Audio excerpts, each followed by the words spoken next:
everyone, welcome back to a new video. My name is Rachel and I'm so happy to have you here. I am really excited to announce that today's video is sponsored by one of the most exciting sponsors I've ever had, and that is Hungry Minds, the company behind the book, The Ultimate Guide to Rebuilding Civilization. It is fantastic and I can't wait to tell you a little bit more about it very, very soon. But first, what is today's video about? You guys have been asking for this literally since before the book even came out, and I'm finally doing it today. We are reviewing Marina Diamandis's Eat the World poetry book. So in October 2024, Marina Diamandis, who was formerly known by her kind of stage name Marina and the Diamonds, released her first ever poetry collection, Eat the World. Now, Marina has been a musician that I've listened to since I was probably about 17, I think. That was a long time ago. I definitely remember her first little 6-track EP slash album. It was more of an EP, let's be honest, being released, and it had songs like Hermit the Frog. I think 17 was on there, Simplify. Then she started to get a lot bigger when she released her first studio album, The Family Jewels. I also really enjoyed her next album. There were some really, really fun songs on there. But I have to be honest, her third album, Fruit, kind of lost me a bit. But I have to admit, I did fall off a bit and I didn't listen to any of her other new stuff until it came to researching this video. So I would say, for full disclosure, I'm a fan of a few of her songs. I like her, but I'm not a super fan. I've never seen her in concert. I would never go out to buy her merch or a record or anything like that. I just do like a few of her songs. I don't know anything about her personal life. But what I will say is she has an absolutely fantastic voice. I think that's undisputable. And she has some very good, catchy songs. I've always found her lyrics entertaining. She's clearly very talented, which is why this was such an emotional roller coaster to read and experience. Let's talk about it. Overall, it was a bit of a letdown, which was really, really disappointing. Don't get me wrong, there are definitely parts of this that I really enjoyed and appreciated, and I'm going to be talking about them plenty, don't worry. But there was also a lot that I felt just wasn't developed or explored fully, and it just left me frustrated and wanting more. I have to admit, when I first got this book in the post and I flicked through it, I had really high hopes, and they were not met.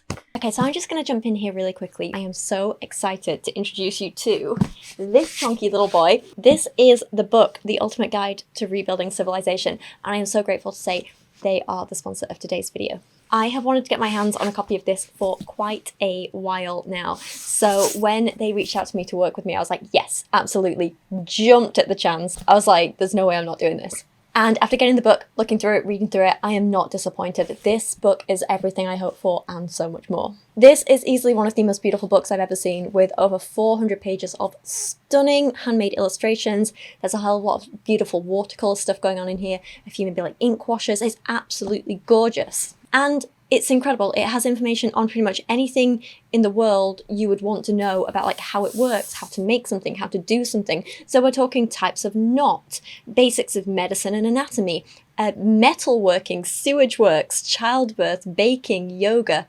It's just absolutely insane. Anything you can think of pretty much is in this book. You guys might know that when I'm feeling overly anxious or I can't sleep, I love to turn to big reference books like this and just sit down with them for half an hour, lose myself in learning about the world, looking at the beautiful illustrations. I find it's really, really relaxing. But that's kind of not all I'm getting out of this book. It's pretty amazing. So I'm finding a lot of the artwork is a massive inspiration for my own art and my own style. Because you guys might know I love watercolor painting myself, and I adore the style of artwork in here. So there's a lot of things I'm trying to replicate and take inspiration from. And I also think that if you're an author yourself and you're really into world building and you want to get your facts right and know how something works before you write about it, this would be an absolutely fantastic reference to use. I have just honestly never seen anything like this book before. It is incredible. It was put together by over 50 contributors, including artists, scientists, architects, designers, whole bunch of people. There was a massive Kickstarter behind it that raised $3 million, and it's just so clear that so much love and care and attention to detail went into this, and it's just something so special. I've never seen anything like it. So if you want to get a copy for yourself, or maybe gift it to someone special in your life, because this would be an absolutely incredible gift to give or receive, then you can check out the link that is in my video description and also down in the pinned comment. And if you use my code Rachel10, that's RACHEL10, then you can get 10% off your order, which is pretty damn good. So thank you so much to Hungry Minds and the book for sponsoring this video. Thank you so much to you guys for listening, and I really hope if you have a copy of this yourself or you go ahead and get one, that you really, really enjoy it as much as I do. And I can't wait to just go back and read some more of this.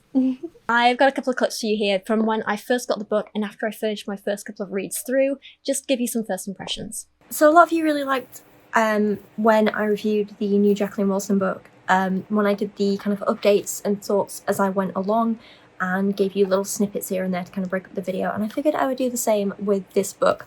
So it's literally just arrived. I've just got it in the post. Honestly, it's smaller than I expected, and it's very light as well, which is interesting.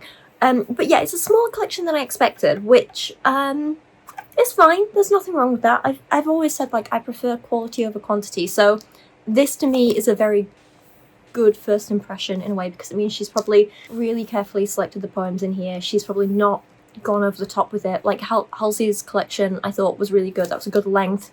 There was a good collection of poems in there. Some of them were a little redundant, but on the whole good. And I'm hoping Marina's is going to be the same. I also really love the cover art. I think this is great. It's very reminiscent of the whole like 90s riot girl music and movement, and the art style is very similar to what they would use in zines back then, and I think that's cool. I'm hoping this is going to be a kind of riot girl-esque collection with lots of strong feminist messages and lots of female empowerment, lots of kind of female rage. Like that's what I'm expecting just from the cover. That's what I'm hoping for. I've not read anything yet. I have had a quick flick through though, and again the art style inside is like I say, quite reminiscent of little independent zines. There's some really cool stuff going on with this. She's clearly playing around with formats and getting quite creative with her page layouts and the stuff going on. And I'm hoping, obviously I've not read it yet, but I'm hoping she really is like leaning into this kind of creativity and doing something fun and pushing the boundaries a bit. And, you know, I want that kind of messiness of the whole 90s riot girl, kind of all very do-it-yourself, very wild, very not necessarily angry, but passionate, very in your face, unapologetic. They're the vibes that I'm getting from just kind of flicking through this, and that's what I hope is represented in the content in the poems. At a glance, it looks very creative. It looks like she's pushing the boundaries, and I have really high hopes so far. So I think this is great. I'm very excited to read it now. It's interesting because I haven't really listened to Marina's music in a while. I remember being a big fan of her first album when that came out. God, I don't even know what year that was, but I remember listening to it on the way to and from university open days, and some of her like earlier singles and her first EP and stuff. I listened to that when I was like 17 going to uni open days, so it was that long ago. Bearing in mind I'm nearly 32 now, so that was a while. I think her second album was the one that had like Teen Idol and Hippocrates and Value of the Dolls and all those songs on, which was like a little more mainstream, but I still really enjoyed it. There was some fantastic songs on there, really catchy. And then I think she released Fruit after that, and I didn't really like anything on that album, so I just didn't listen to it.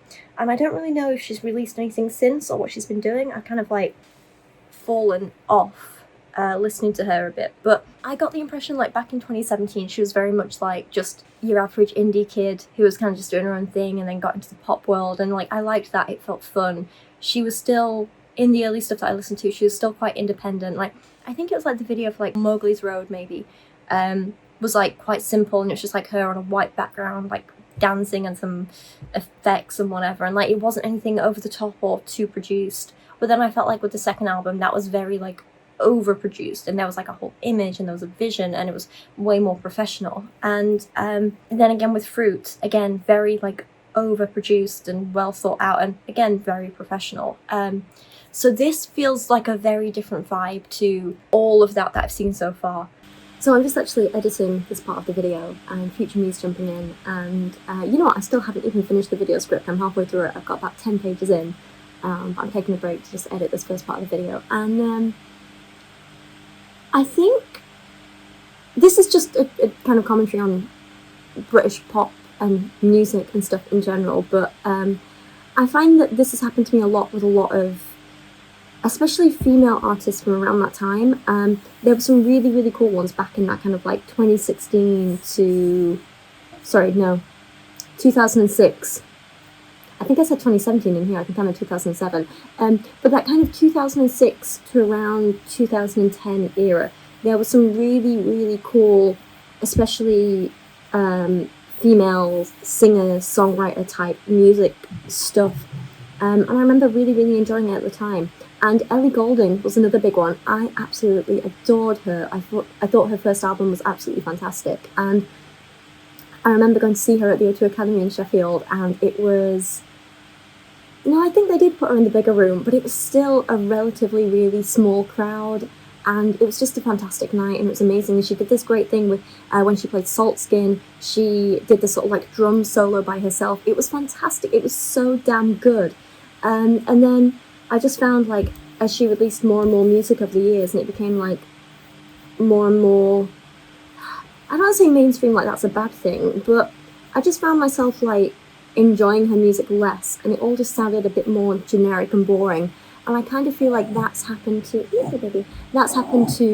Marina to a lesser extent, but still a bit. And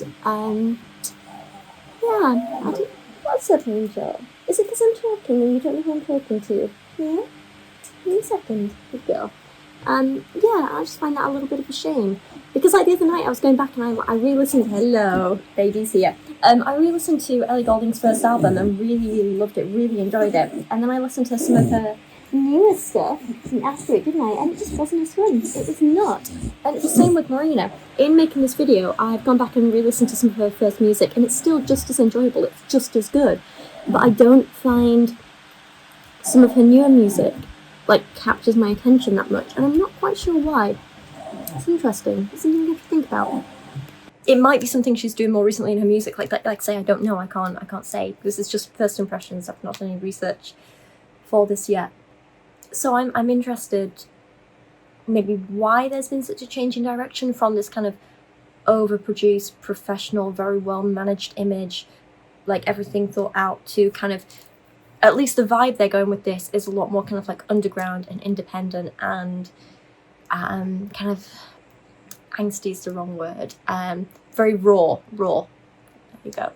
I like that vibe if it's authentic.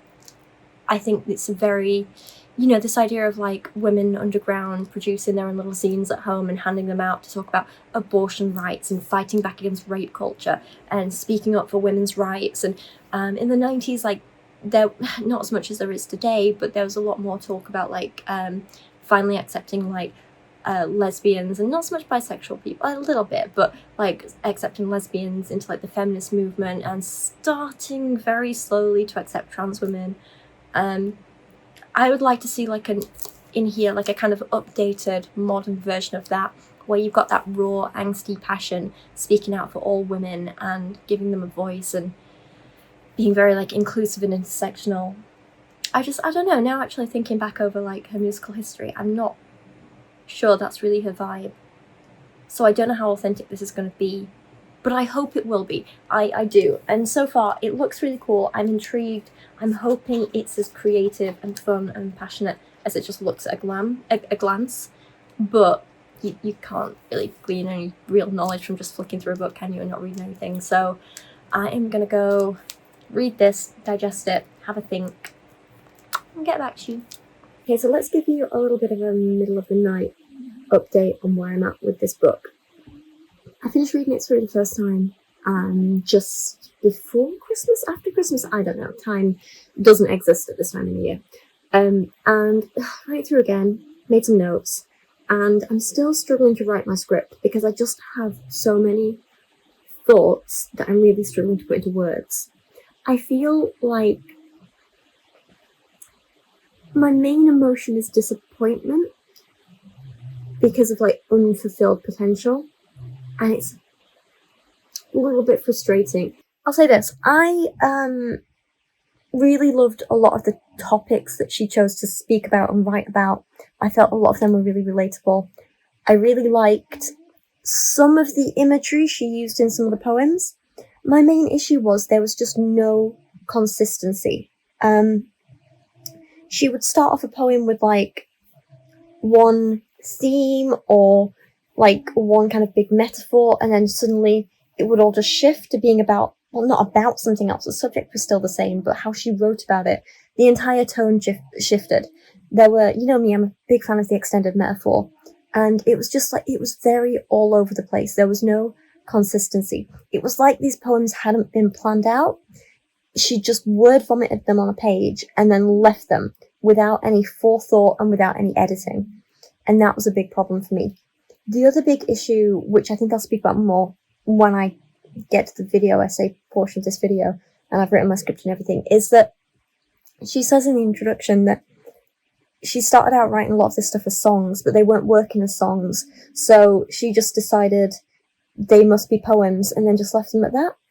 And it kind of undermines the entire art form of poetry. It's like, imagine if I was like, oh, I have this idea to do a big series of paintings, but then I start to make them and I'm like, actually, you know what? I don't think I've got the skill to paint these. I'm just going to leave them as the rough draft sketches and say that they're high quality drawings and get you to pay me for them. You know, it's that would be a misunderstanding of what drawing as an art form is, because I'm just like, oh, any rough draft sketch is a quality drawing when it's not. And I feel like this is like a misunderstanding of what poetry is. She's taken what were like rough drafts of songs and then just been like, yeah, therefore they're poems.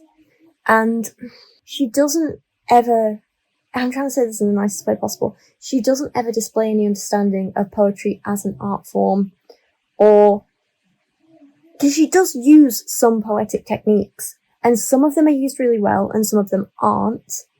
I just get the sense throughout that when they work, it's out of luck rather than skill. Which is annoying because she clearly knows how to craft a damn good song. She has some really catchy songs, she's got some good lyrics. And that's the thing about these poems. There's some really good little lines here and there, there's some great imagery in it, there's some beautiful symbolism in places, but none of it is developed because I think she lacks that fundamental knowledge about what poetry is. And she clearly has that knowledge when it comes to songwriting, just not poetry. And I think people think poetry is easier to write than it is because they're like, oh, it's just words with line breaks. And as I've said in all my poetry videos, it's not. There's so much more to it than that. There's skill. But then I guess that's the difference between like a poet, a good poet, and an excellent poet. Do you know what I mean? Yeah, I'll try and give some examples going forward. Like, as I'm still struggling to write the script because I just have a lot of thoughts that are very jumbled at the minute. So I'm taking my time with it. I'm thinking things through. But I'm definitely going to try and, as always, find some examples of like. So I think I've said this before, but like one of the examples I always give, like when I've made photography videos and stuff like that, is I'll show people a pretty good photo, and they're like, oh, you know, I couldn't take that, so it seemed quite good. And then I'm like, yes, but this is a great version of that photo. And usually it's something to do with different lighting, different techniques, different composition, like, and it can be something that seems quite basic, but that just elevates that photo to a whole new level. And it's the same with poetry. There's a lot of good stuff in here, but she just doesn't quite have the skill to elevate it to that next level. And it's that level of elevation that I'm looking for, that I want to see, and that I'm disappointed isn't there. Actually, no, it's not that I'm disappointed that it's not there. I'm disappointed that she's not tried. Because at least with some poets, when they're just starting out and stuff, they might miss the mark, but when you can see someone's tried, it's like, oh, I like that. I like that you've given it a go. I like that you've tried. I like that you've understood. And even if you haven't quite fulfilled it, I respect that you gave it a go. And that's what I'm not seeing. And that's why I think I'm a bit frustrated. But yeah, that's where I am right now. Actually, though, I am just going to chime in with one more thing. I have been looking at reviews of this book, and some of them are very, very harsh. And this might not sound like me, but I think a lot of the reviews are too harsh. You have a lot of people comparing her to, like, Rupi Kaur, I don't know, on top of it, but Gabby Hanna. You have people comparing her to, like, Atticus and stuff, and I see where they're coming from, but I actually disagree. I do think she is in many places better than them. she has, I guess, kind of more, she might have the same level of skill and knowledge as them, or maybe a bit more, but like, at least when, even if it is out of luck, at least when Marina's lines work and they hit well and they're good, they are miles above the likes of Rupi Kaur. So I do actually think a lot of the negative reviews are maybe too harsh, or maybe I'm just mellowing in my old age. I don't know. Okay, but back to today. Enough of the vague thoughts. Let's get specific and talk about Eat the World. And we're going to start with the introduction to this book. Now, my first point here is something that I did mention in that last clip, but my thoughts are a little more put together here and actually have a script, so let's talk about it.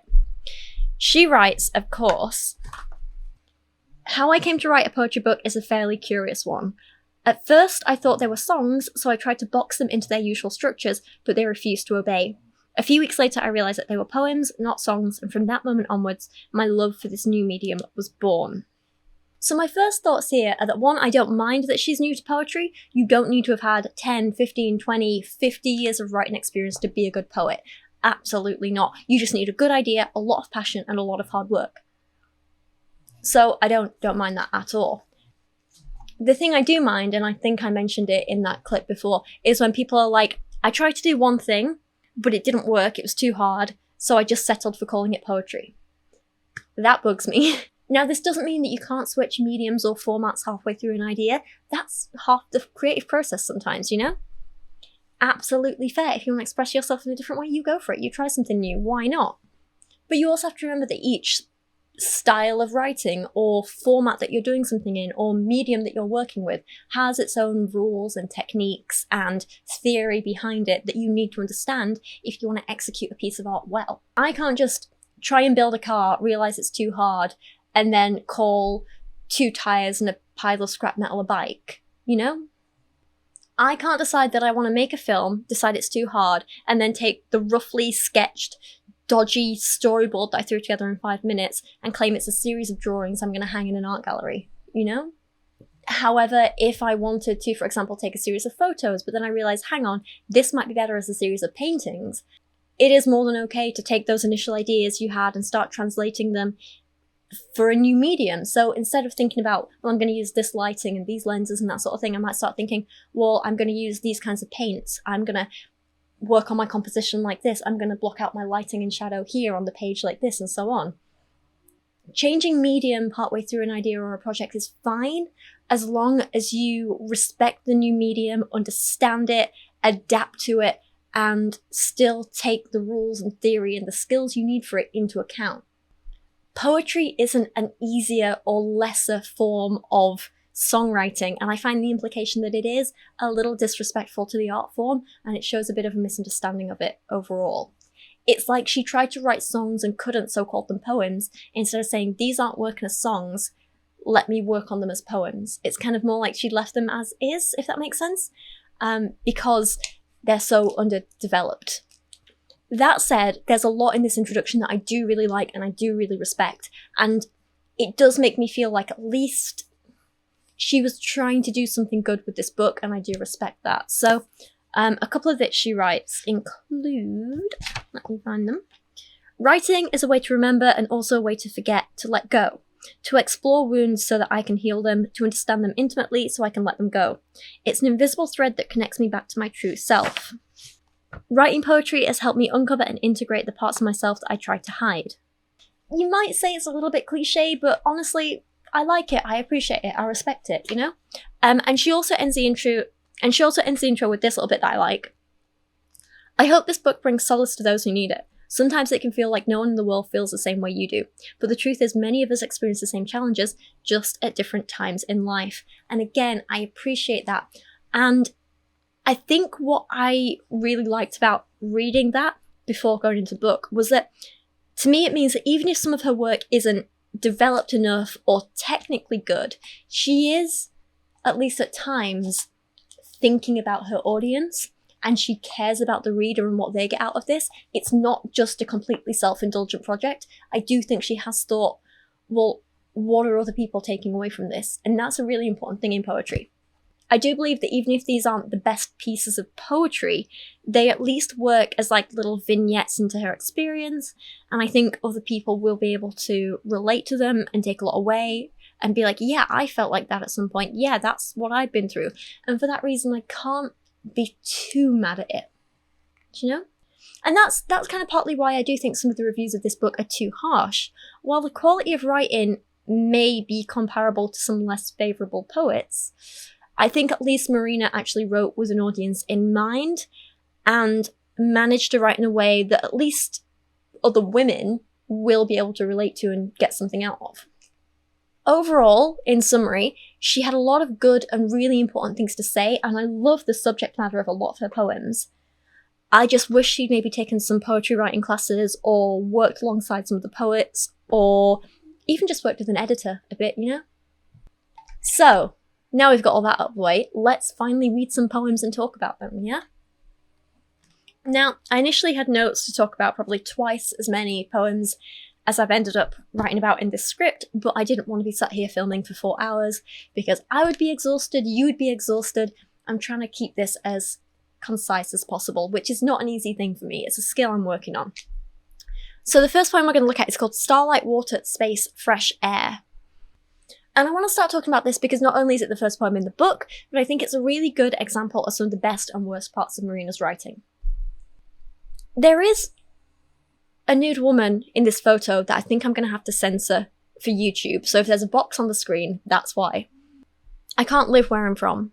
It hurts too much, so I put my hand up and volunteer to be an eternal sapling, ready to be transplanted at a moment's notice into a pot of warm soil, hoping that this time my roots will grow. That I'll be nourished by starlight, water, space, fresh air that wasn't polluted at the source. Now, I have a lot to say about this, so let's try and go through it slowly.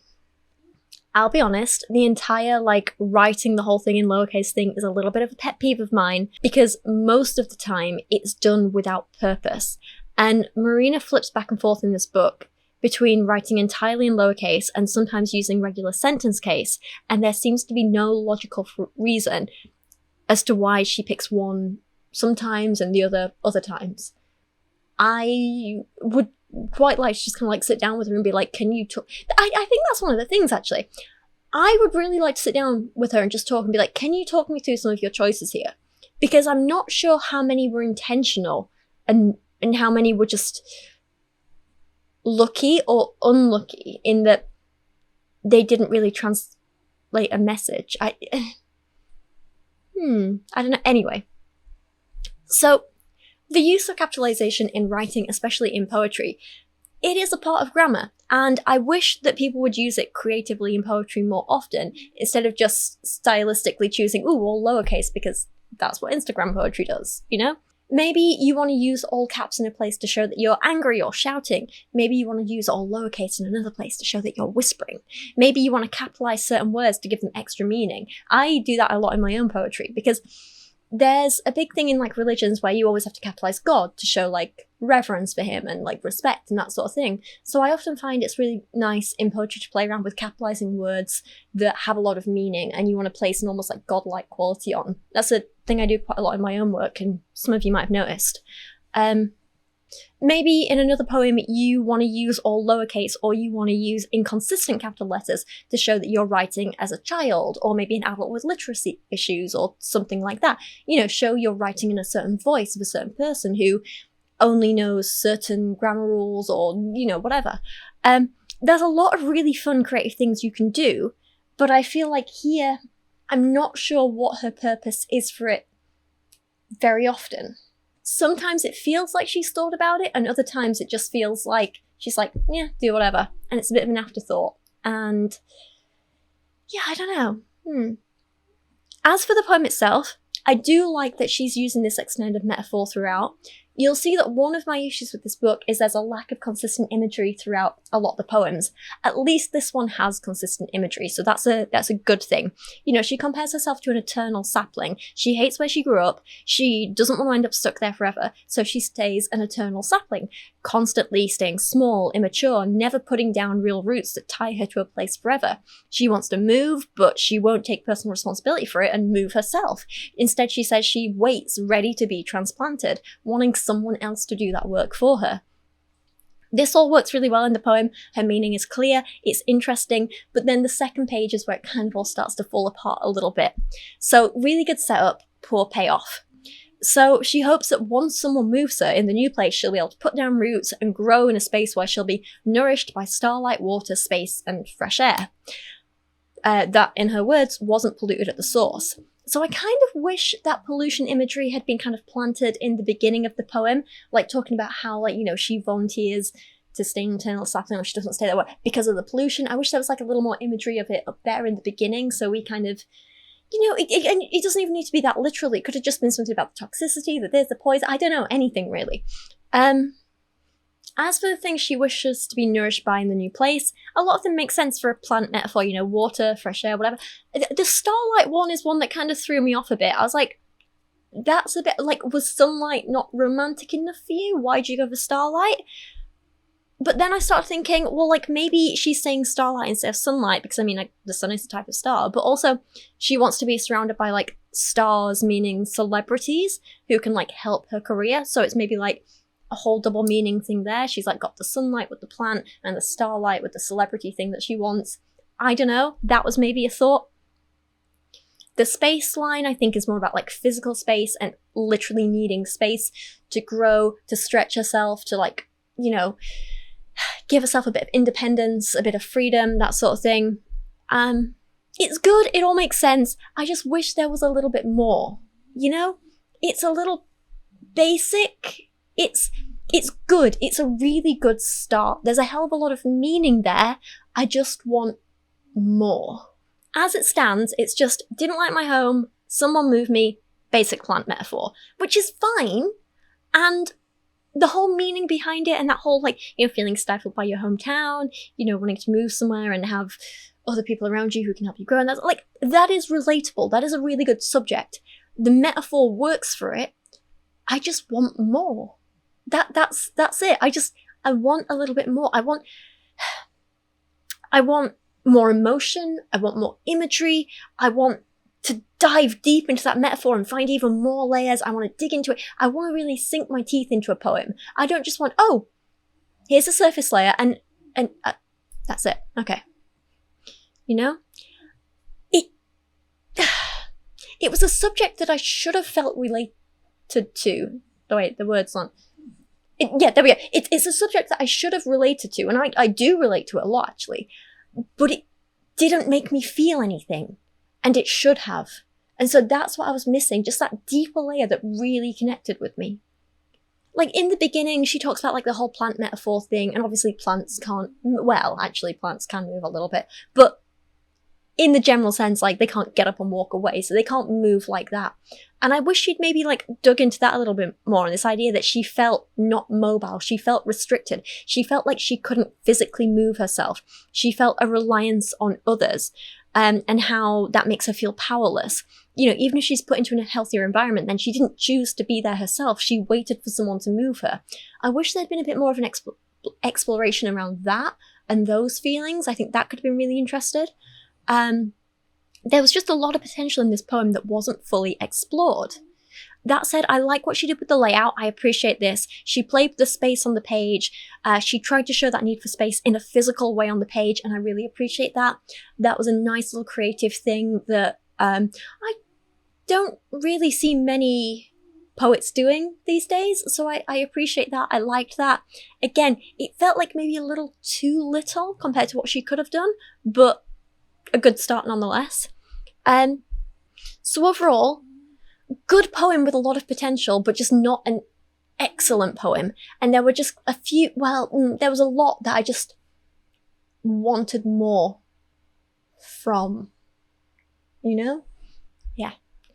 Okay, so the next poem in the book and the next one that I want to look at in this video is called Aspartame. And for those of you who don't know, it's an artificial sweetener which is lower in calories than regular sugar, but it's not very good for you, especially when you have it in high amounts. It's often found in like diet soft drinks and stuff like that.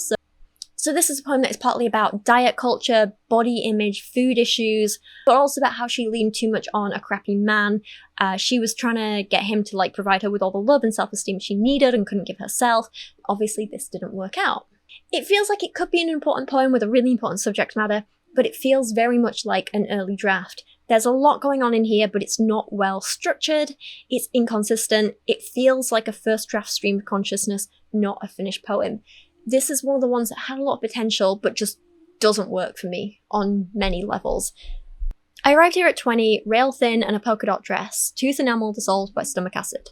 I was banking on my high school sweetheart to be a source of love, an injection for a supply I'd been mercilessly cut off from. It didn't work. In the time we'd spent apart, he'd become a surfer up in San Luis Obispo, and had developed a penchant for getting high at 5 in the morning. I spent my time with him mainly A, not eating, B, checking the status of my hip bones, and C, hiding from his alpha roommates. I'd wander around town cosplaying as a girl next door hitting up TJ Maxx. Like a normal American girl in a normal American world, far from a singing career close to failure. I was a bulimic college dropout with no family. Except there was family. My mum, who I called in desperation to book my plane ticket home. Things went sour fast and my high school sweetheart turned to aspartame dust. I took the train to Hollywood like a cliche and rode the Amtrak like I was in the lap of luxury. Relieved to have escaped the tension of a reunion gone bad. Hollywood Boulevard smelled like the apocalypse and the pale winter light added to my feeling of dissociation. Of not being real anymore. Of life being a numb game. I could have died and not felt anything. I spent my days visiting emo stores on Melrose, dodging drug addicts on trains and shopping at Forever 21. On my last night, I caught my reflection, a silver light bouncing off ribs protruding crudely from my back. It was then I realised the jig was up. My plan to be thin hadn't worked. I didn't make him love me. Years later, we meet again at the Roosevelt Hotel, two old friends sharing the same soul connection we'd had in high school. He told me when he'd seen the Hollywood video he'd felt sick, because I'd achieved my dreams, because I wasn't a lunatic. And somehow it healed a forgotten part of me. He was the only one I'd ever told about my dreams. I was no longer a victim. I'd been redeemed, no longer a dropout. He'd seen me succeed. And finally, I wasn't who I was at 17 anymore. So, there's a lot of nice little imagery in here, but I just feel like as a piece, it doesn't quite work as well as I wanted it to. The first thing I noticed was like, I love that image of like the decayed tooth enamel, but it's just so literal, right? So instead of just being literal and being like, tooth enamel dissolved by stomach acid and just being like, hey, I puke a lot, to put it bluntly, sorry. Instead of being so literal, maybe if she'd done something like my confidence has eroded as my tooth enamel, something like that. Like it's a subtle change, but then it's kind of like the vomiting is implied, it's linking to her mental health issues and her confidence, and that's why she's trying to control her weight and everything. I don't know, something like that. Like there's better ways to do it.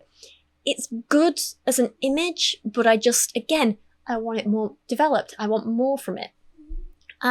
Marina's big problem throughout this poem and this book in general is that she tries so hard to make the poems as accurately autobiographic as possible at the expense of artistic merit. She's very much a this happened, and then this happened, and then this many years this happened, and then there was this point in my career, and then this thing happened, and she's very literal in just like spelling it out like that and telling you exactly what happened when, which is absolutely fine if you're writing a memoir or a personal essay, but in a poem, you can be a little more creative with it. You don't need to be as like fact, if it's at the expense of the art, you know?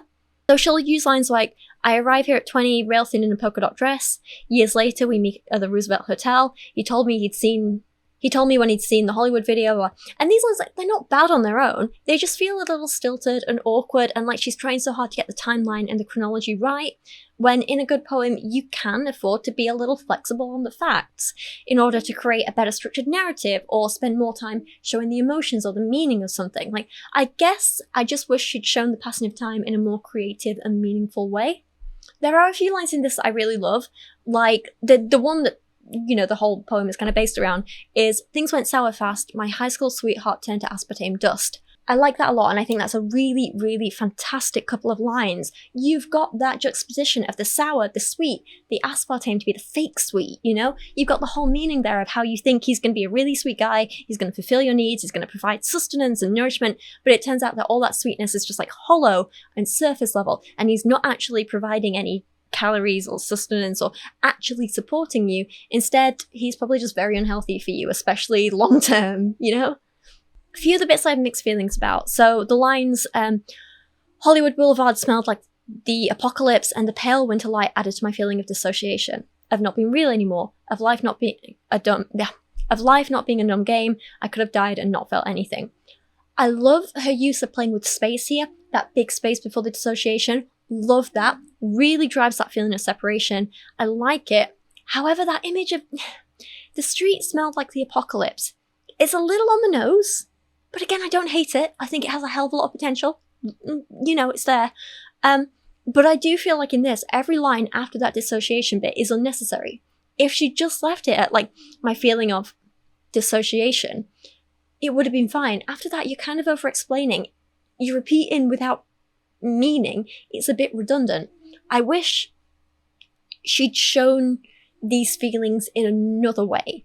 Other examples of, like, a mix of good and bad bits. On my last night, I caught my reflection, a silver light bouncing off ribs protruding crudely from my back. It was then I realised the jig was up. My plan to be thin hadn't worked. I didn't make him love me. I love that imagery of silver light bouncing off my ribs. That is so damn emotive. It's raw. You can picture it. It's both kind of hauntingly beautiful and terrifying at the same time. I love that. Brilliant. But again, those last three lines, they just don't work. I don't like it.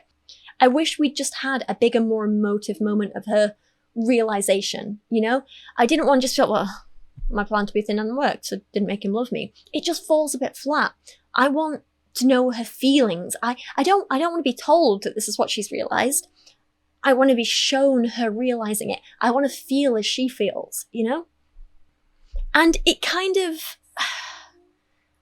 like, telling us that this was her motivation. One, it's very literal, we're just told it, which is a bit of a shame. And two, I wish we'd had the hints to it dropped earlier so we'd learnt it in other ways. Again, show us, don't tell us. And it should have been kind of woven a little more throughout the poem. This is why this book is so damn frustrating, because there's some little hidden gems here and there, and other times I just want to throw the whole book on the floor because I'm like, why did you do that when you could have done so much more? The end of the poem, like that whole little last page, I hate the ending because it just ends up being really boring literal statements of her just listing her feelings. And again, I want to be shown these things, not just told them. Because I'd achieved my dreams, because I wasn't a lunatic, I was no longer a victim, I had been redeemed, no longer a dropout, he'd seen me succeed. They're big statements, big emotions, big moments. Show them to me. Don't just tell me you're feeling them, because then I don't feel anything with you. I'm just like, okay, cool. Right. And I want you to show me. I just want more, you know? I want to compare this poem to another poem, which is different subject matter, I'll give you that, but it's another poem about recovery and growth. And this is called The Lilies by Karen Wood. Now, this poem is different because it is about recovering from cancer rather than any of the mental health problems, the eating issues, the self-esteem issues, the feeling lost that Marina was writing about. But both share a similar narrative structure in a very vague sense, in the sense that both start with women who are ill and unsure about their future. The journey is difficult, then they feel scared and lost, and then both recover in the end and succeed in one way or another, right? So this is Karen's poem. When I learned I might have cancer, I bought 15 white lilies. Easter was gone. The trumpets were wilted, plants crooked with roots, bound in pots. I dug them into the garden, knowing they would not bloom for another year. All summer the stalks stood like ramshackle pots while I waited for results. By autumn the stalks had flopped down, more biopsies, laser incisions, the cancer in my tongue a sprawling mass. Outside, the earth remained bare, rhizomes shrunken below the frost line. Spring shoots appeared in bright green skins and lilies bloomed in July, their wax trumpets pure white, dusting gold pollen to the ground. This year, tripled in number, they are popping up again. I wait. a ceremony for the lilies to open, for the serpentine length of the garden to bloom in the shape of my tongue's scar. A white path with one end leading into brilliant air, the other down the throat's canyon, black and unforgiving. I try to imagine what could grow in such darkness. I'm waiting for the lilies to open.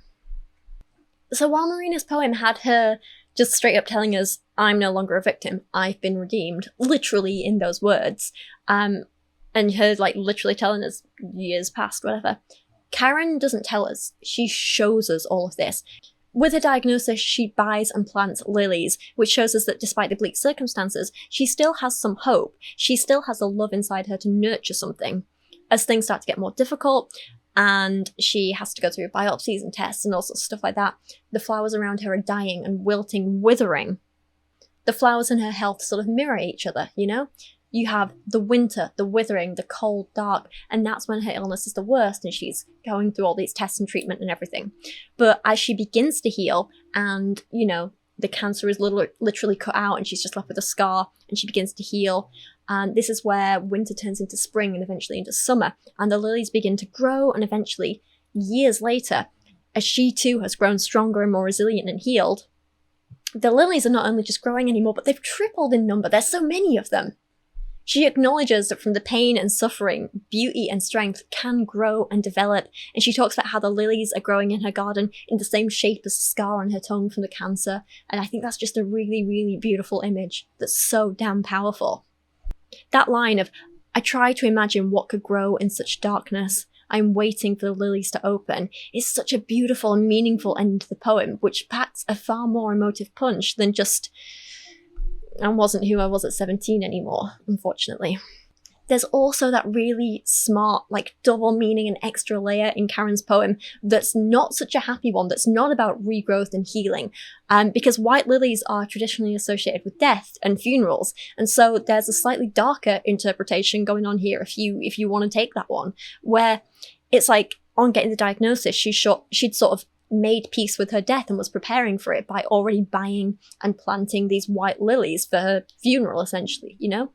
The tripling lilies at the end are perhaps less about healing and regrowth and more about the inevitability of death, if you want to look at it in that way. Alternatively, white lilies are also a symbol of rebirth and regrowth, so it really is up to the reader how optimistically or pessimistically they want to read that poem. There's a real duality there, and I think again that reflects her experience, because she probably had a lot of conflicting feelings of, you know, you get that diagnosis and you're like, well, am I going to die or am I going to fight this and come out of this stronger? Like, what's going to happen? And you kind of, I guess, have to make peace with both and figure out, like, what the hell is going on? Like, how do I cope with whatever outcome here? And I kind of feel like that's reflected in Karen's poem, and I think that's damn powerful. It's really, really clever. Marina's just doesn't quite have that emotive punch. It's just, there's nothing really deeper or layered into it. There's a few good moments, but yeah. I do feel like with this poem and a couple of others that Marina's written here, there's a few nods to some of her song titles and stuff like that. And I mean, this one just straight up references her song Hollywood, like, as the song. It's not even just a soul. It's like she's just talking about the song. Which I guess is like a nice little, I don't want to call it an Easter egg, but it's like a nice little nod in there for fans. But again, it feels like maybe she's done it all at the expense of actually creating a good standalone poem. So it's a bit like, yeah, it's fine, I guess. One of the worst poems in this book is the next one that I want to talk about, and this is called Pain Eraser. I do not get why it's here. It is undeveloped, it is basic, and it is lazy, and I really don't like it.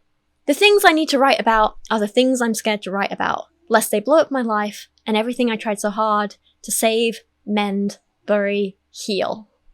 My original note on this poem said, very, and sorry to say the name again, very Gabby Hanna and her acne poem. It just reminded me of that.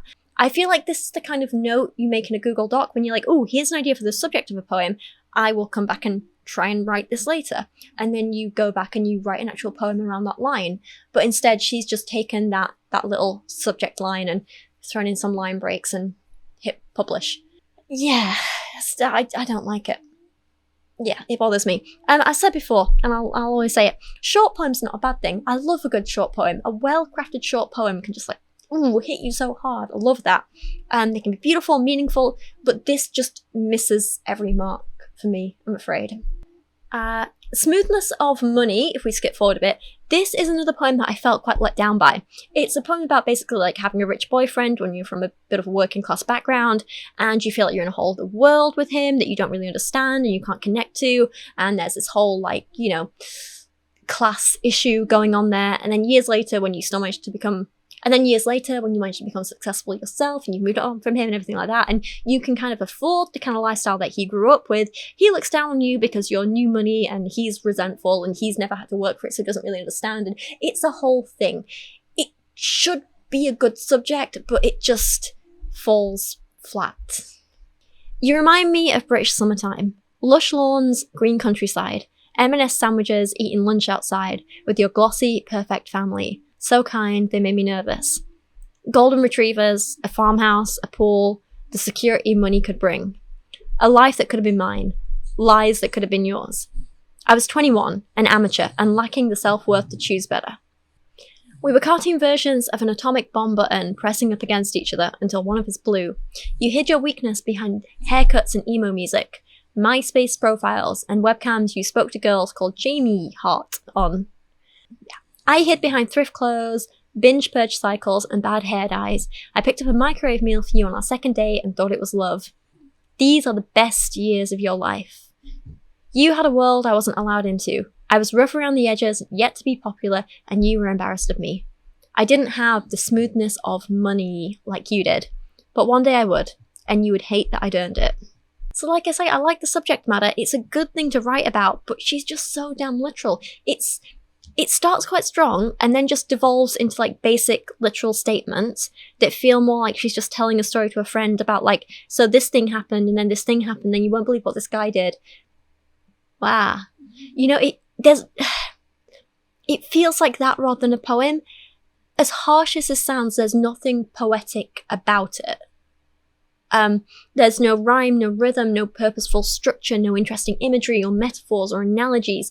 Nothing really interesting. There's no playing with language. There's nothing creative or fun or emotive. This feels like, and again, this is going to sound so harsh, this feels like the TikTok equivalent of poetry. Like, you get a bit of juicy gossip that entertains you for 30 seconds, but there's no actual substance there. There's nothing deeper. That's a big yawn, baby. All right. Good girl. Sorry, Kyra's sleeping next to me over here, aren't you? You grumble pig. Okay. Love you. I feel like the whole, like, class struggle difference and the kind of popular kid, not popular, like, they're things that could have been so interesting. This whole idea of, like, him being ashamed of her because she's more working class and not fitting into his world, that's something that would be so interesting and that I want to see discussed in more poems and art. But she just doesn't. The message is just, this boy was bad and then mad. Can you believe him? And I'm like, just give me some more, please. That's what I want. It's the same with this poem called School of Life. I respect that she played around with a different structure here and she tried a prose poem. Love them. Love a prose poem. Brilliant. But I just feel like she was vaguely retelling a basic story to a friend instead of doing anything more interesting with it. There's nothing beyond surface level. Well, there's some kind of slightly interesting, I wouldn't even call it playing with colours. There's a mention of colours, which could be interesting, but it's just not. Remember when I talked at the School of Life and in the car home how you made me cry right before I flew to New York on a red eye? Gumball red eyes can't count how many times. Fresh, pink, swollen face, tear ducts. Salinate, what a waste. You couldn't appreciate my mind, but then again they say the connections we create are mirrors of our ways, snapshot our internal state, and I've been on enough dates to know this to be true. You need to first be the right person to bring the right person to you. So this is what I mean, there's like little bits, there's some potentially good little rhymes and half rhymes in there. Slightly, you have that slight colour thing, the red eye, the gumball red eyes. Like, there's potential. It's just,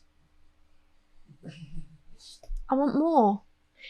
Two poems that I want to talk about together are Out of Production and Marry Kondo. I have a lot to say about these. They're both about similar themes, like getting over breakups, essentially. And both suffer from the same problem, and that is that they jumble the metaphors like crazy. So she can't keep it consistent throughout a poem. She jumps from image to image in a way that makes no sense, and it's frustrating to read. It doesn't create a cohesive poem. Both feel very much like a kid's been given like a class assignment to be like, write a 12-line poem with 3 metaphors and 5 images and this amount of alliteration or something. And she's just like kind of checking them off as she goes, but it's not a cohesive piece. Do you know what I mean? So how are you do it? Yeah, let's read Out of Production first. 2 years after the split, I realised there will be no new memories. Now that pain has faded, I find myself protecting the good ones, taking them out of their boxes and polishing them, like well-loved shoes no longer in production. Your favourites will be different from mine. Different holidays, different special nights, that are solely ours and will only ever be. Not even the home surveillance on your street can touch these. Sometimes I think morbid little thoughts, like one day one of us will wake to the news that the other has died, and we might feel shock or total surprise. We might tell a spouse or conceal our sadness with a casual tone for tales of blandness. I wish our end were different. All lovers wish the same.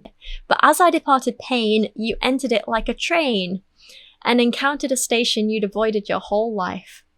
In the end, we found our ways. We both built something new. Am I allowed to still think of you? Or should I ask you to depart my heart so it can be reclaimed and new memories can be made? Okay, my first annoyance in this was with the grammar, but there may be a purpose to it. So I don't know if I can be entirely, well, like I kind of am still a little bit mad. But okay, so in a lot of poems, line breaks can be used to add emphasis to maybe certain words or phrases, put in pauses where there might not naturally be one, and so on. In this poem, Marina's opted to use minimal line breaks in the first half, which is fine, but instead she's just added in random full stops. Maybe instead there should be commas or just spaces or a line break or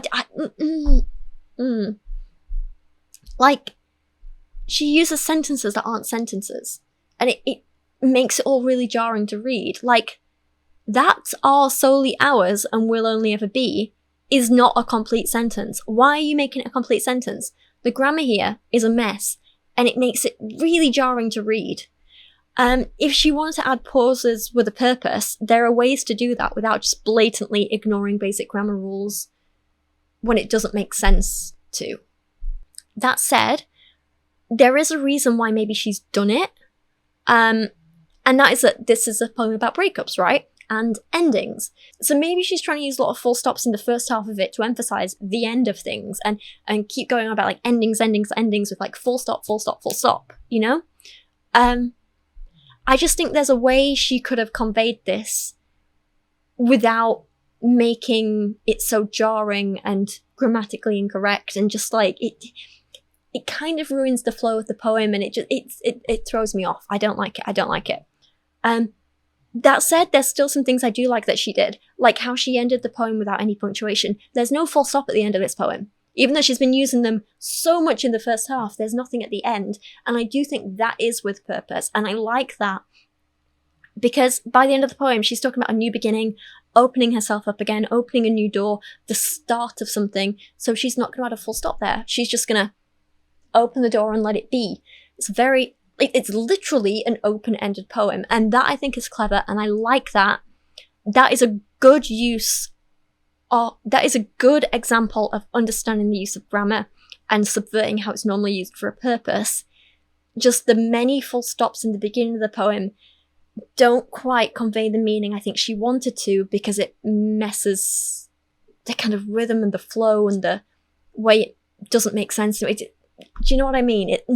So I want to be like, yes, good effort, but I just don't think you pulled it off. Anyway. So this is a poem about looking back at the memories of a past relationship. There's this whole metaphor in the beginning about taking memories out of boxes, polishing them, and so on. It is a little cliched, but it works, and I quite like it. I think that's a good start. But then the metaphor just shifts so suddenly to suddenly be talking about like home security and surveillance, and then it shifts again to be about trains, and there's no real link between them, and it's just like da da da da da da. And then she ends with the train metaphor. And it's like, how did we go from memories in boxes to trains at a station? Like, there's too big of a jump, it's too jarring, it doesn't make for a cohesive poem. There's no real consistency to it. Again, it's like rough drafts of ideas. It's like, here's an idea, here's an idea, here's an idea. Jam them all together without any big overarching message properly. And also, I'm sorry, I did kind of laugh when I was reading it, but I have to say, and again, this might be harsh, but I think, as I departed pain, you entered it like a train and encountered a station you'd avoided your whole life. It may be the cringiest line in this whole book, and I physically recoiled the first time I read it, and I really, really, really hate that line. As I departed pain, you entered it like a train. I can't. The jumping around imagery, though, and the lack of cohesion is a problem in a similar poem, Marie Kondo. So this one says, I found your old letters while Marie Kondoing my house, and a veil of doom descended over me. They did not spark joy. Paperweights lowered themselves carefully into my heart. Opening Pandora's box seemed pointless, but I did it anyway, and read the story of us. What I learned is that you are neither devil nor angel, hell nor heaven, careless nor careful. Poisoned arrows shot years ago now seem comedic, as if they were thrown by tiny laughing cupids. I still look for ways to fill up the old wound, too deep to heal fully, too small for ICU. I guess I always thought you didn't love me enough. I never considered you might love me too much.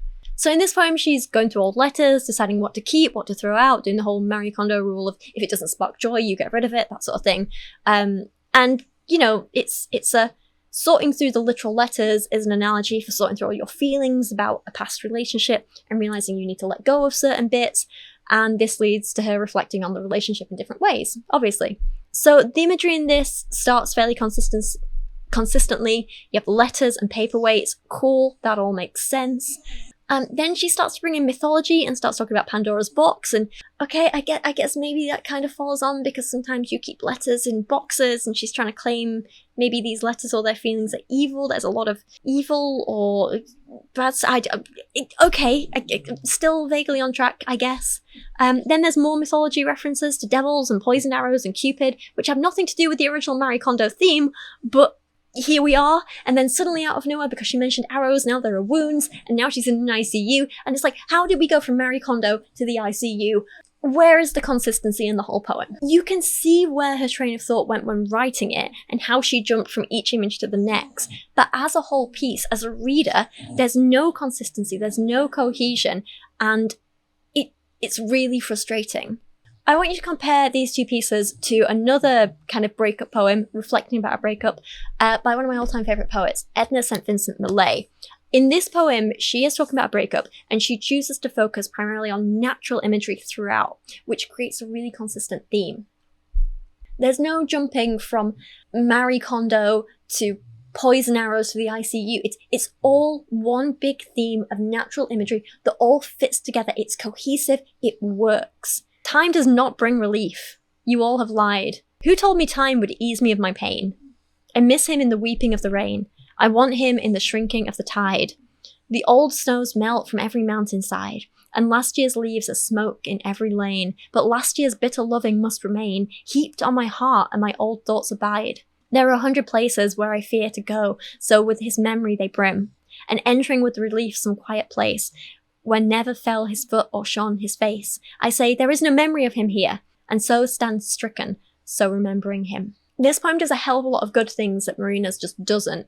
It engages your senses in a way that Marina's poem doesn't, but there's also this consistency here that makes it easier for us to compare the feelings that she's trying to convey throughout the poem. Yeah, so it's really easy to picture, the shrinking of the tide, the old snows melt from every mountainside, and you draw comparisons about what these mean for her emotions in comparison with one another, And each of these images is of something slowly, gradually breaking down in an irreparable way often. Well, okay, I mean, maybe snow melting isn't irreparable, but the burning of leaves, that's irreparable.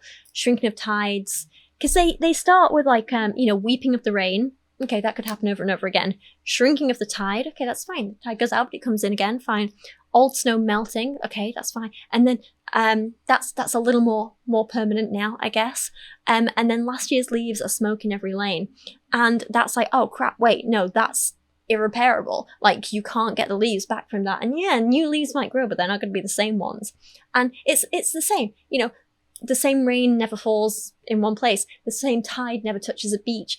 The same snow doesn't fall again. You know?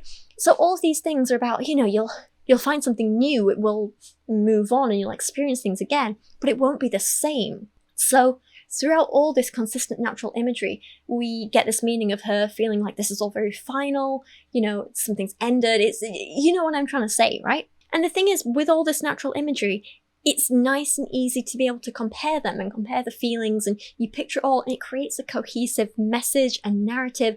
And, you know, like I say, you can compare them. Like that's what I'm talking about, the comparison. Try picturing and comparing the feelings associated with A, Marie Kondoing my house, and B, poisoned arrows shot years ago, and C, being in the ICU. You're like, wait, okay, there's a lot of stuff going on there. And while you can picture them all individually, and I guess start to compare what they mean, it's not so easy because there's no real consistency there. It's like being told to assess what's better, a sports car or a bag of eggs. It's like, by what metric? How do I compare? You know, it's easy to compare, say, a sports car and a rusty old bicycle. You can easily do that and like, no, this is better than this and whatever. You can compare a bag of eggs to, I don't know, a bag of apples if you want. But comparing a sports car to a bag of eggs, that's complicated. And this is why you need the consistency in your imagery, because it makes it easier to compare, easier to create a cohesive narrative. It just makes sense. And it shows that you've actually thought out your poem and you have a solid message that you're trying to get across. Now, sometimes using jarring imagery works when it's done with intention. It absolutely does. Sometimes you want to show just how vast a difference is by like juxtaposing these entirely different images next to each other, or, you know, you want to shock the reader, confuse them. But I don't think that's the intention here. I think she just came up with the random images and just shoved them all in one after the other. So, funnily enough, as research for this video, I went and listened to Marina's latest music. And there's a whole bunch of stuff. Her latest album, I think, was from 2021, called Ancient Dreams in a Modern Land. There was another called Love and Fear from 2019 that I hadn't heard, and I think there was another one that I don't remember now. They all start to blur into one. The new albums weren't really to my taste. There were a couple of songs I did like, I'll say that. But mostly, I just wasn't really a fan. Her voice, stunning on all of them, I'll say that. Beautiful singer still. She has got a voice of an angel. I love it. But for me, just a lot of the songs just blurred into one and they were a bit generic. Nothing really stood out to me as being catchy. But that said, I can acknowledge that a lot of her lyrics were really good, I will say that. But when I'm listening to a song, I need more than good lyrics. Like, I want it to actually sound good. So, you know, a lot of people are like, oh, why don't you like this music? It's got good lyrics. I'm like, because lyrics aren't enough. If I want good lyrics alone, I'll read a poem. You know, do you know what I'm trying to say? Like, if I just want the words, I'll just read a poem. But with music, I care about like how it sounds and how the music makes me feel and the melodies and everything like that. And what I'm saying is nothing on those albums really stood out to me except two songs. One of them was on Ancient Dreams, and it was Goodbye at the very end of the album. Enjoyed that. That was fun. And there was a song about midway through that album called Pandora's Box, which is what this poem made me think of. I feel like she was going for some stuff in that song that she was trying to get across in this poem, but the song did it so much better and years before. So I was like, we didn't really need this poem, did we? And in general, Pandora's Box was just more consistent. Its imagery was consistent. It made sense. It was a cohesive set of lyrics. So clearly she can do it. And I mean, well, okay, that song did have a slightly different subject matter. It's, you know, I'm very tired. Sorry. I feel like I'm not making sense anymore. The point that I'm trying to say is, she used similar images in that poem and that song, but the song was more consistent, so clearly she can do it, so why didn't she in this book? I think that's my point. Sorry, I'm stressed. Kyra's crying to go to bed. It's very late at night. I'm very overwhelmed. Kyra, baby, I love you, but can you just give me like 20 more minutes, please? Yeah? Come on, for mommy. Okay, the very last poem that I want to talk about is one of Marina's better poems. Love this. It's called Factory Settings. I like this one. It's simple, but it's consistent. I feel like she genuinely thought it out. The ending I don't like as much as the beginning, but I feel like this is one that had a lot of potential. My relationships hang like broken spiderwebs in the sun. Blue silver holes gape like spotlights when the wind blows. Do I try to mend the old web or build a brand new one? I'm tired of spinning though, tired of keeping afloat. No lifebuoys left on the inside of my boat. Why do I make myself start over? How is this my life? How do I override my factory settings. So I mean, about kind of falling apart at the end there, but I love the start. I think the first bit is fantastic. I like the focus on, you know, fixing broken things, kind of having a safety net and that kind of breaking and repairing and that sort of thing. I kind of wish there was a slightly stronger link between the spiderweb imagery and the boat imagery, but I see what she was going for and I can kind of forgive it in this poem because it's not as bad as some of her other examples. I just thought the initial imagery, and especially those first two stanzas, was really, really well done, and I want to commend that. I have to admit I may be a little bit biased here because her first stanza reminds me of the start of one of my own poems, so there is bias here. That may be at play. If you don't mind me going on a little tangent, I'll just talk about my poem for a second. If you don't want to hear this and you want to go back to the Marina stuff, skip to the end of this chapter, that's absolutely fine.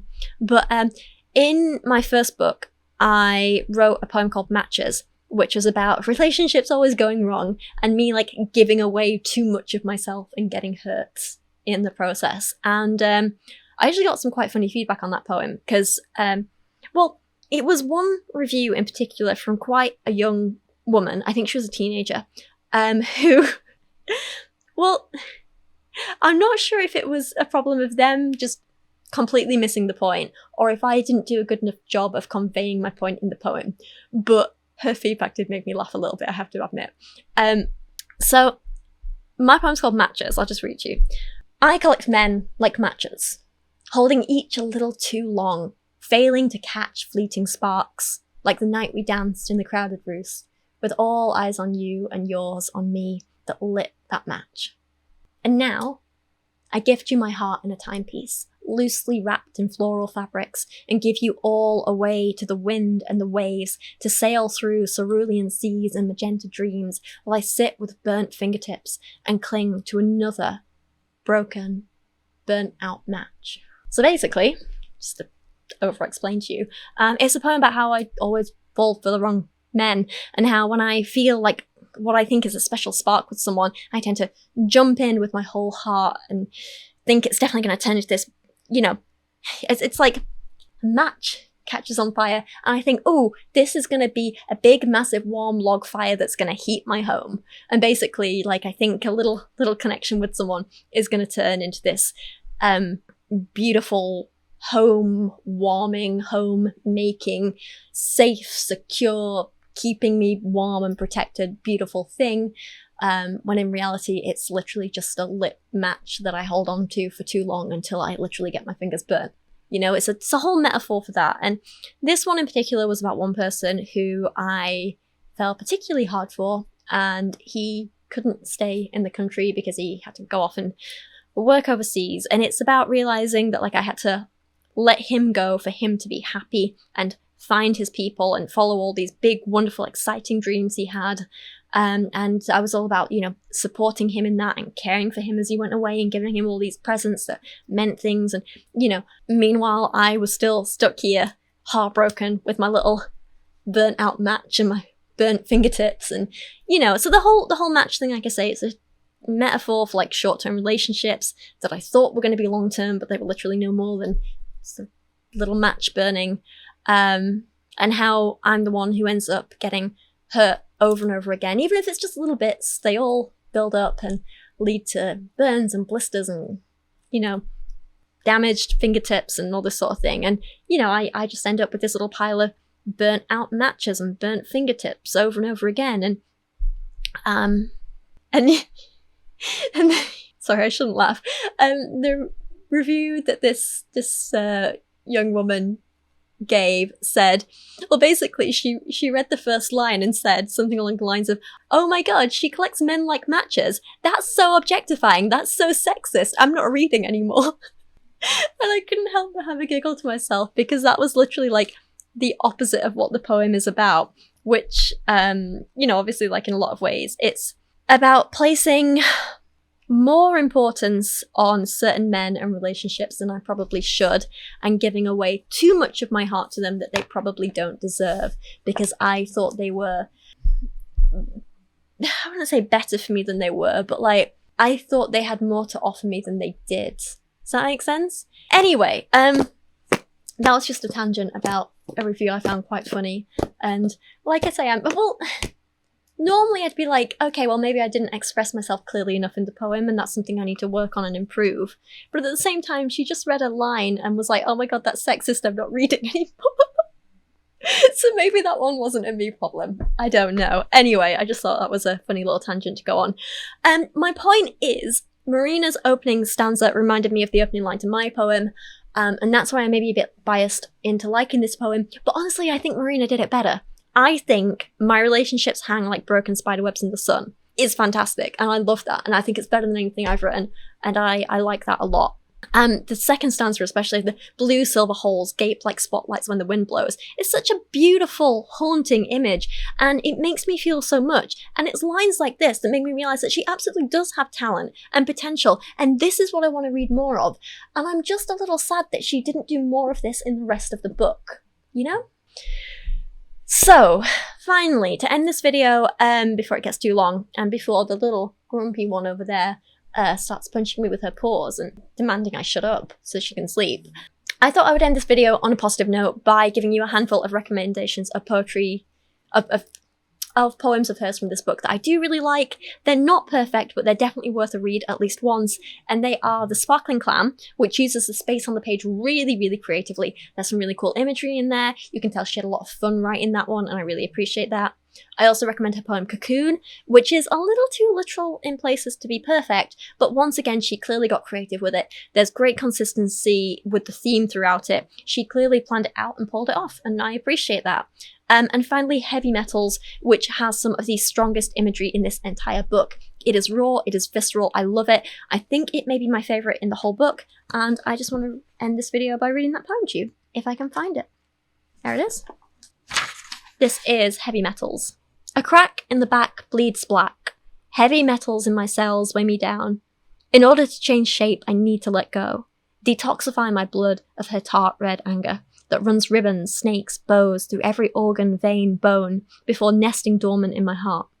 It sits densely, privately, uncontrollable black bomb, waits to explode out and spray frayed body parts across skies and stars until shards of my heart puncture the planets. Shame makes it cower and condense, further inwards, stay small, hard and static. But the less I move, the less I'm able to change. I remain locked in form like a soldier in march, so obedient to the past. I'm scared of you, anger, and your bulletproof cast. What's it take to make you break? Words? Words. A white flag at last. And that's so damn good, and that's what I wish there was more of in the rest of the book. And, yeah, that's where I kind of want to end this video, I think. Overall, there's some really good stuff in here, and there's some really bad stuff in here, but I don't think it quite deserves all the hate it's getting. I do think, and I know this doesn't sound like me, I think the reviews are a little bit too harsh. I think it's better than what some people think, and I do really appreciate a lot of what she was doing. A lot of it is a little bit of a letdown, but a lot of it's really good. So, again, I think I would really like to hear from her about, like, what her intentions were with certain things, like some of the grammar things and some of the layout she's got. And I think with a little bit of time and effort and maybe just like a poetry class or something, she could be damn good. I really do believe that. She's clearly got a lot to say. She's got important things to say. She's got some damn beautiful imagery in there. I just think she needs to learn a little bit more about poetry and poetic techniques, and then she could pull off something really, really good. I genuinely think she should keep writing. So yeah, there you go. That's what I have to say about this. Maybe I'm getting more forgiving with bad poetry as I get older. I don't know. Or maybe it's just not bad at all, and maybe because her lyrics so good, her lyrics are so good, at least in a lot of the songs I've listened to recently, like, maybe people just expected more from her, and that's why, I don't know, but the people comparing her to, like, Rupi Kaur, I don't see it, because I actually think she's a lot better than that. She's not like a pro. She's, you know, I'm not going to sit here and pretend she's like the next Maya Angelou or Caroline Duffy or, you know, someone of like that standard. But for a first collection, I think it shows a lot of promise. I really genuinely do. And yeah, that's where I'm just gonna end this video. If you like this, please leave a like, leave a comment, let me know what you think, especially if you've read the book for yourself, or if you plan on going and reading it, let me know that too. If you're new here, it would be great if you subscribe, or if you've been around, or if you've been around a while, if you just want to check you're still subscribed, that'd be really helpful too. But for now, thank you all so much for watching. Please go follow me over on Instagram if you want to keep up with me and my photos of my little snory Kubi bear over there. I do nature photography, gig photography, all sorts of fun stuff like that. I'll sometimes post about fun makeup things, which I do enjoy, even though I don't look like it today. I post little things about books that I'm reading over there, and just fun, silly stuff like that. So, yeah, go follow me there if you like. I'm at Rachel Oates with a little 0 instead of an O. I am gonna go get my little girl settled and give her a snuggle, aren't I, babes? But for now, thank you for watching. Thank you for being patient with the Kubi crumbles and me in the microphone. And I'll see you guys again soon. Thank you so much. Oh, and thank you to Hungry Minds for sponsoring this video. And please go check out the book. It is fantastic.